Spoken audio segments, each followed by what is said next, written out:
So let me turn to a couple of examples, that we have, here today.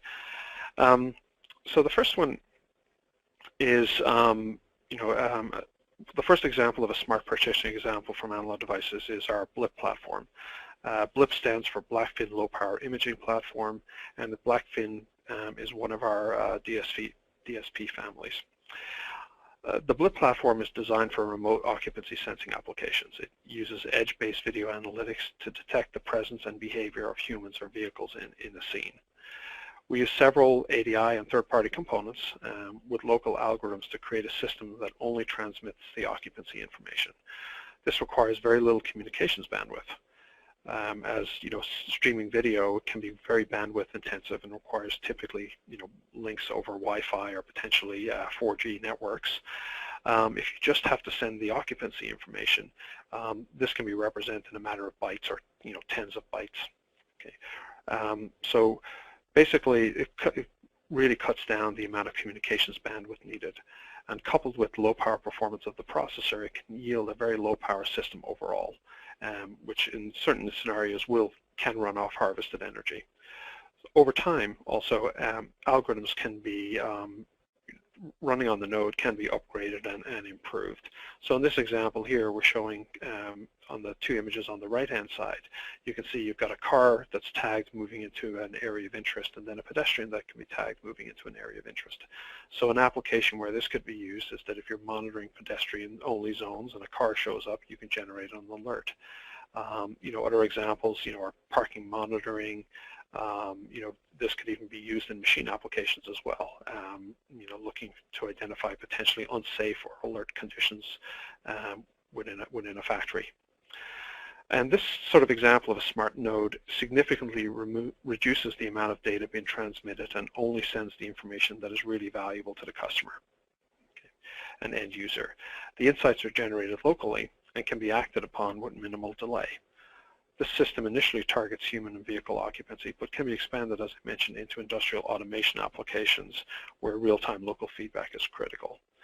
And again, the final point about this is that the only information that gets sent up to the over the network are the insights that the customer or end user care about. So in that case, it's really the occupancy information and the type of occupant that's present. Also potentially velocity and direction of movement as well in the scene. As another example, you can use a vibration monitoring system, which can be used in many different sort of applications in industrial, specifically maybe in industrial type applications, right? So in this case here, when you're monitoring a source of vibration, right, whether it's a motor or some other motor-based mechanism, it really, in this case, you really care about the frequency information. So we're showing here a pair of devices or a small wireless network, which is a low power network. In this case, the sensor nodes are battery powered that could be marked or connected to different points around the machine. On the block diagram on the right-hand side, there are several blocks that make up a fairly typical signal chain, including a vibration accelerometer, data converter, some processor, as well as a wireless transceiver to send the data over the local network. Also included here is an FFT and a filter window. And these elements can be actually used to do frequency analysis locally on the device itself. So in this particular case here, I'm showing an example of an FFT or fast Fourier transform that allows us to look at the harmonic content and even non-harmonic content of a vibration. And then based on known behavior aspects of the system under test itself, we can look at see how the harmonics and other non-harmonic content vary over time. Right. And as you start to see, incidents of wear, whether it's a bearing or some other mounting feature, or even just preventative maintenance type events, such as the need to replace a filter or top up the oil in a pump system, you'll find that these harmonics and the non-harmonic content are going to change. And what we can do on these type of devices is we can actually set alarms locally on the wireless devices itself that would basically allow the device to just be remotely monitoring the vibration and only transmit or send data up to the central node or for aggregation if there's some threshold passed on an alert or an alarm.